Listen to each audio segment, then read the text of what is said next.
you. That was a pretty encouraging sound bites from the LP panel. Clearly, I think the takeaways were that we have some better returns from India in the last few years. There's a long-term shift to India, obviously on a very long-term basis. However, the outlook for the coming 12 to 18 months could be pretty choppy. So, and there are also few LPs who talked about the fact that yes, you can look at first-time managers, but not necessarily first-time investors. And selectively, there is an appetite for sector-focused funds like VC, fintech, healthcare, etc. And obviously, alignment to ESG and gender diversity initiatives. So, thank you to all the LPs in the panel once again. Our next keynote address is Shri Anurag Jain, Secretary, Department for Promotion of Industry and Internal Trade, DPII. Shri Anurag Jain is an Indian Administrative Service Officer of the 1989 batch in MP cadre. He assumed the charge of Office of Secretary, Department for Promotion of Industry and Internal Trade, DPIIT, on 2nd September 2021. He has a vast experience of finance sector, IT, district administration, and rural development. He has served as Secretary to Chief Minister Madhya Pradesh for 5.5 years and Joint Secretary to the Prime Minister for 3.5 years. He was Additional Chief Secretary Finance, Government of Madhya Pradesh, and was heading the Finance Department for 2 years. Before assuming the present assignment, he was Vice Chairman of Delhi Development Authority. He, as Joint Secretary in the Ministry of Finance, is credited with conceptualizing and implementing one of the most successful initiatives, Pradhan Mantri Jan Ohan Yojana, the largest financial inclusion program in the world.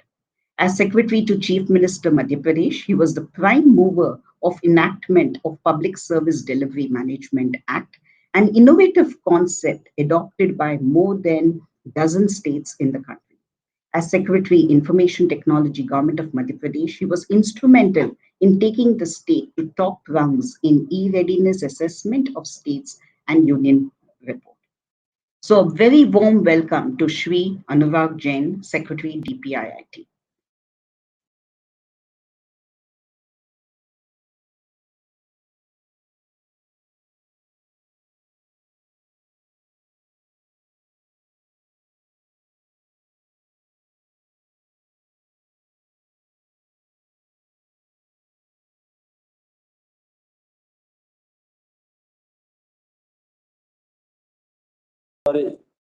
Sorry, Rajat ji, are you saying something? Yeah, okay. Renuka ji, Karthik Reddy ji, all the guests. I am extremely happy to be part of this IVCA conclave.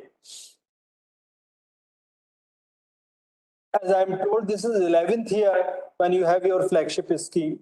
So it's really a good tradition which is developing, and I'm sure this will go places in years to come. I'm also told that this exclusive event focuses on diverse focus areas like encapsulating environmental social governance, climate and sustainability, gender diversity, impact investing. So it's a really huge agenda you have set up for yourself. And I'm sure after churning of minds, we'll get really good pulse of wisdom on all these issues, which can be shared with us for policy making later on.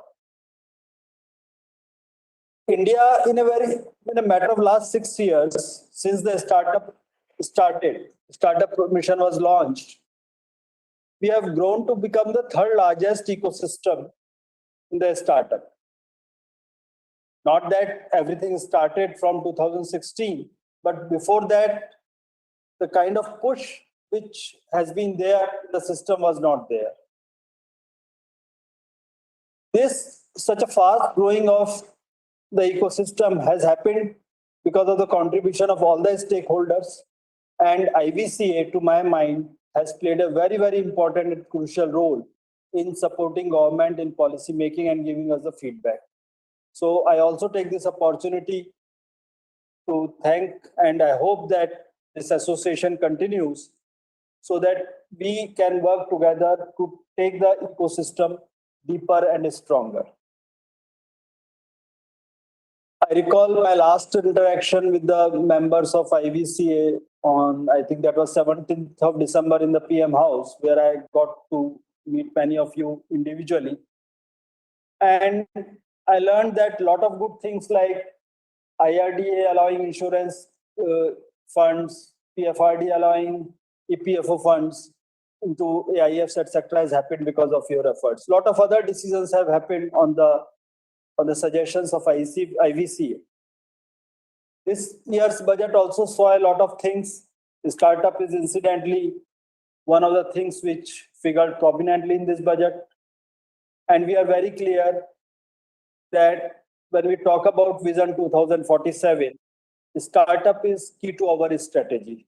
I personally see startups as a wealth creator for the nation and a problem solver for the nation. And for a startup ecosystem to grow, investors into the startup system become very crucial and important.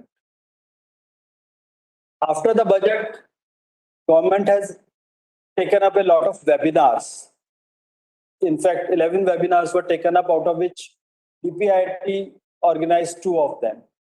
The purpose of these webinars was to engage with the stakeholders, to understand how to make the implementation of the budget more smooth. If you recall, some years back, the budget used to be announced on 28th of February.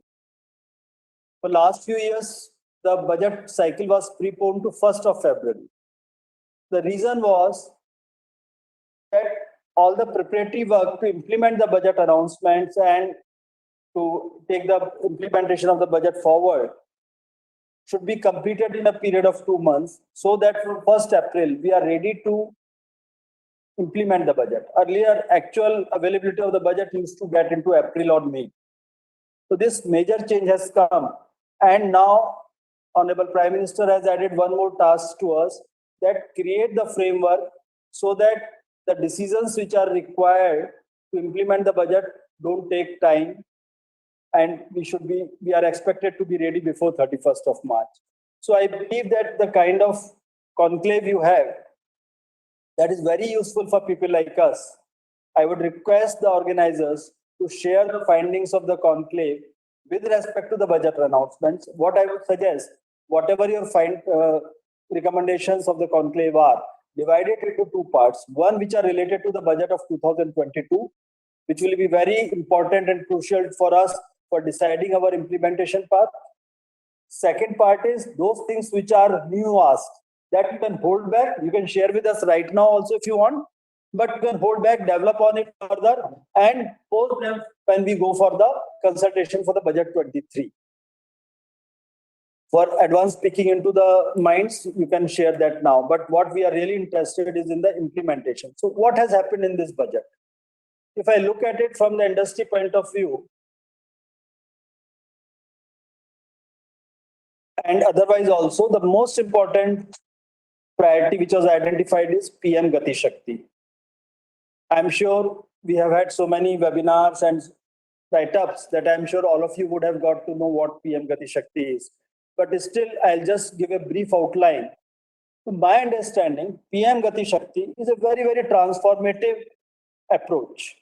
It is breaking the silos of the government, departmentalization, and ensuring that government starts working as whole of which we are doing. It's a huge technology platform. It's based. PM Gati Shakti is basically a concept where you are breaking silos of the departmentalization, and PM Gati Shakti National Master Plan for Logistics, that is a technology platform based on GIS, where we have already now put more than 400 layers on the platform. So it is basically an implementation tool for all the infrastructure projects. It is like this. When we are going ahead with the training program for the various stakeholders, one department had a freshly prepared DPR, which their consultants had given it to them. For the purpose of training, we asked them to take live cases. So they took that particular project. What they found, that more or less the whole alignment was changed by shifting alignment by a few meters or a few hundreds of meters. They were able to avoid lots of permissions. Like in one particular area, the forest permission was totally avoided. In another case, the original DPR was supposed to go over a piece of land for which the mining lease had been granted. So the people at the field were not aware. But since the layer in the GIS mapped it completely, they were able to come out with a better alignment. So therefore, this PM Gati Shakti National Master Plan will make planning better, make decision making better, and implementation faster. So this will be reflected in the way infrastructure projects are implemented in the country. But coupled with this, there's increased infrastructure expenditure. Therefore, we foresee with this synergized approach, the total outcome of the infrastructure spend, which would be much more than what it would have been otherwise. Now, there's a huge role of startups. This is totally a technology-driven platform, and moving forward, we intend to open it up for the private sector. So it's a huge opportunity for the startups, and hence, if it is for startups, it becomes a good, interesting here to look at it. So therefore, PM Gati Shakti is something I hope all of you will look at it with interest. Then on the manufacturing front, the budget identifies sunrise sectors. Sunrise sectors are nothing but basically the areas of interest for startup. The government has come out with clear thought process that we have supportive policy, light touch regulation, and promotion of R&D. That is going to be the government approach for these sunrise sectors. Artificial intelligence, geospatial systems and drones, semiconductor and ecosystems, space economy and genomics, pharmaceuticals, green energy, clean mobility system. All these are basically the areas of interest for startups. Going forward, the biggest value has to come from knowledge and innovation. And knowledge and innovation, startup is our basic vehicle. The budget also talks about circular economy, which is important for sustainability. India as a country has committed for net zero carbon footprints by 2070. So this becomes an area of crucial importance for us. Another very important pillar which has been earmarked in the budget is ease of doing business 2.0.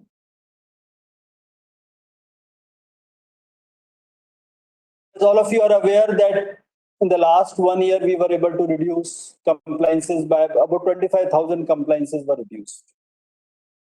And I am conscious that still many more needs to be reduced. Recently, there was an article about jailed for doing business, 27,000 laws where a person can be jailed for doing business.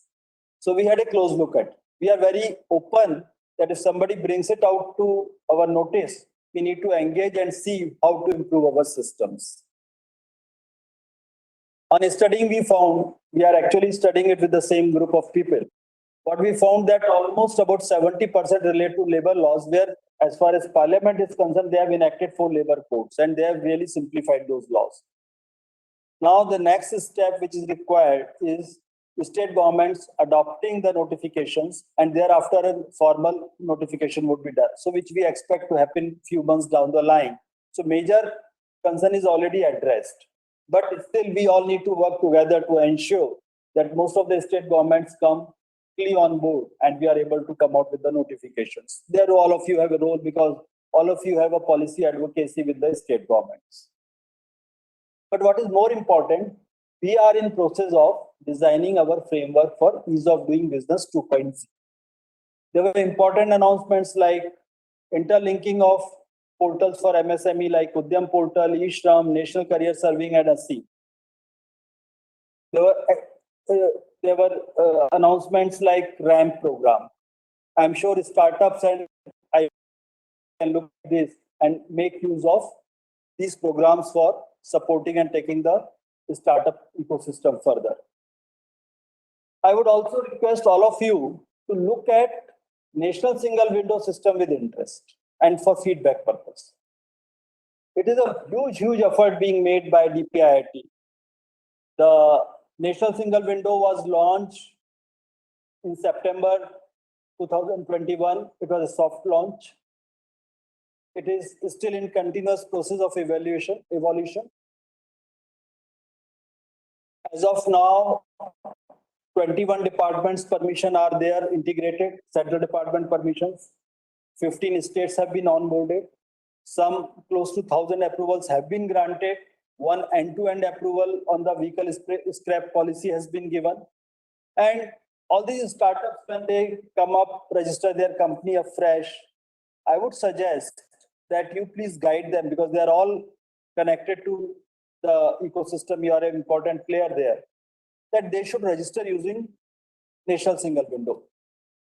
The advantage is that it is an intelligent system. If you want to set up a company in a particular field, particular state, the questionnaire which appears to you is an intelligent one. It is related to you. It is not that you're looking at a generalized form and trying to fill up that form. That is what we have tried to design from our side.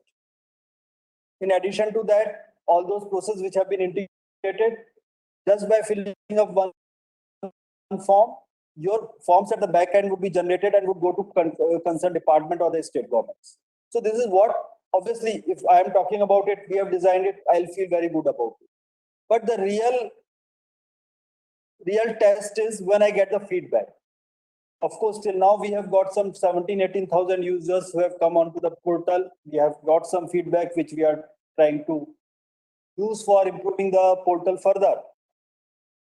But I would like it to be in lakhs, in millions. And all these new startups, for all their permissions, I would request you take the word out and make them apply through the national single window. And whatever your problems which you notice, or whatever suggestions you come across for improving, please feel free to share with us.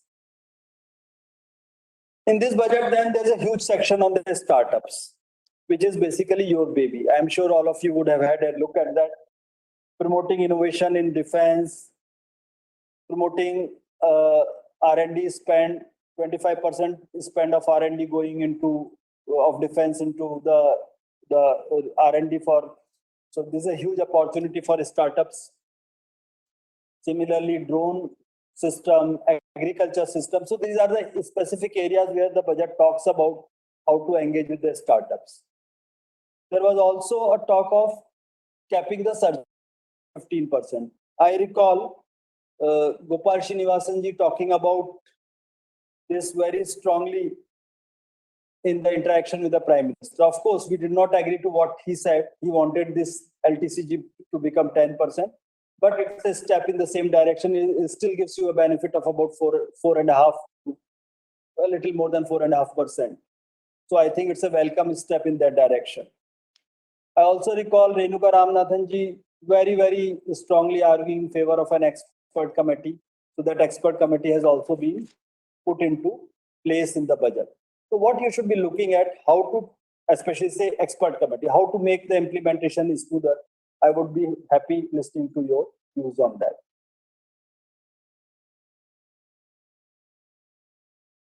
When we look at this system, we also know that most of the companies which are under IBCA would be paying, many of you would be obliged to spend on the CSR.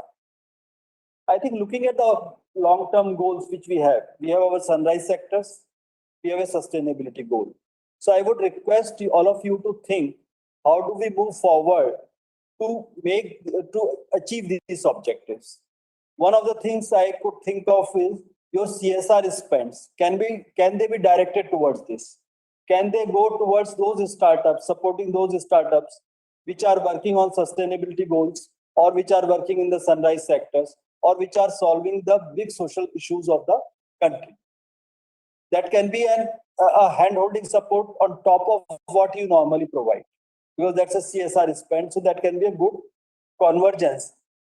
As a philosophy, as a company, whatever I am doing, whatever is my objective, I should try to ensure if I can spend my CSR to further bolster my objective, that helps in achieving me my objective. So using the same philosophy,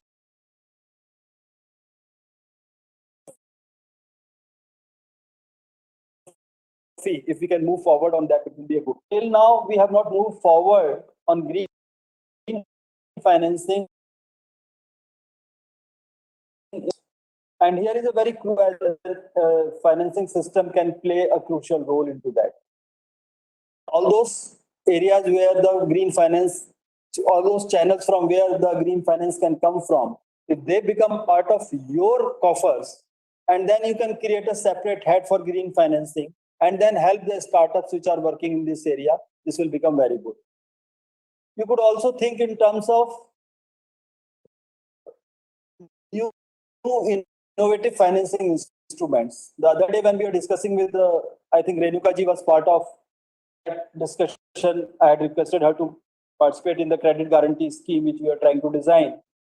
This idea had come up where we talked about that can we have a lesser cost of debt for the startups and make it a multi-rate instrument, and that the top-up rate which will accrue to the investor can happen on the basis of the success of the startup.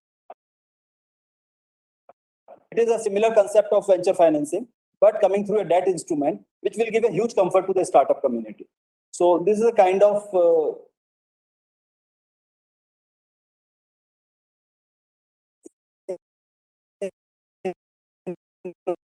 instrument, if you could think.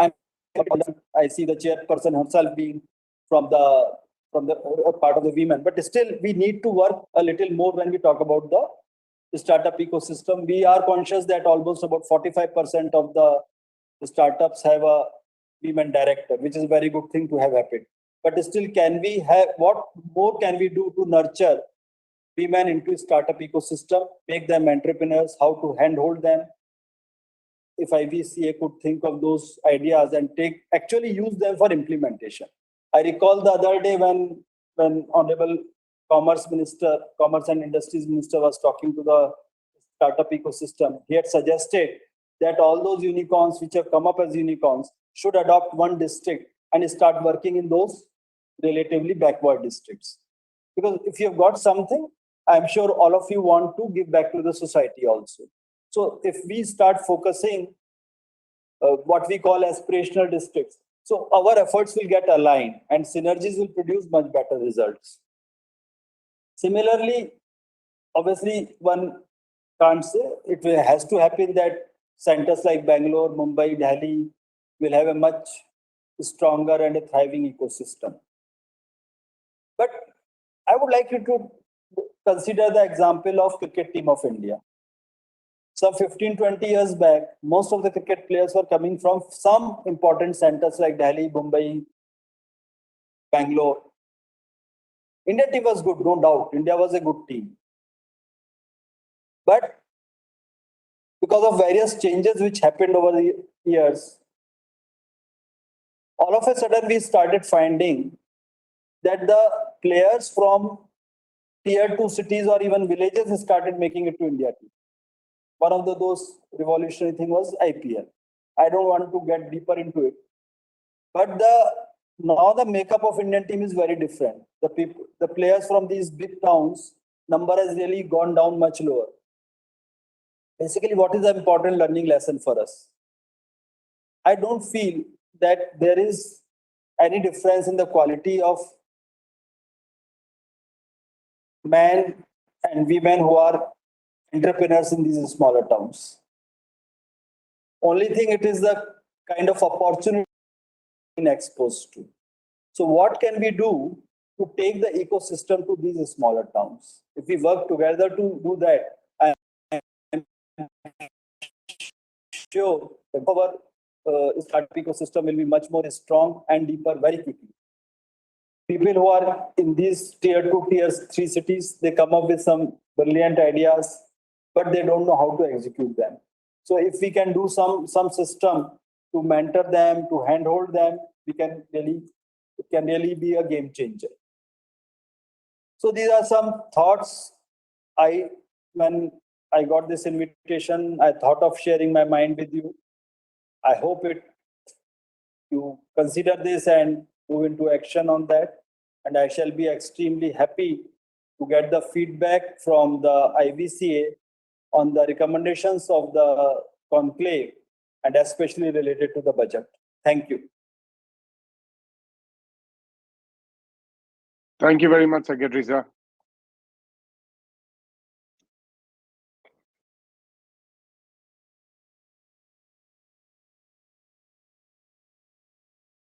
Secretary Sir, thank you very much for your time and your valuable inputs. You've been very supportive of the association and all of us, and we'll make sure that what you've said about PM Gati Shakti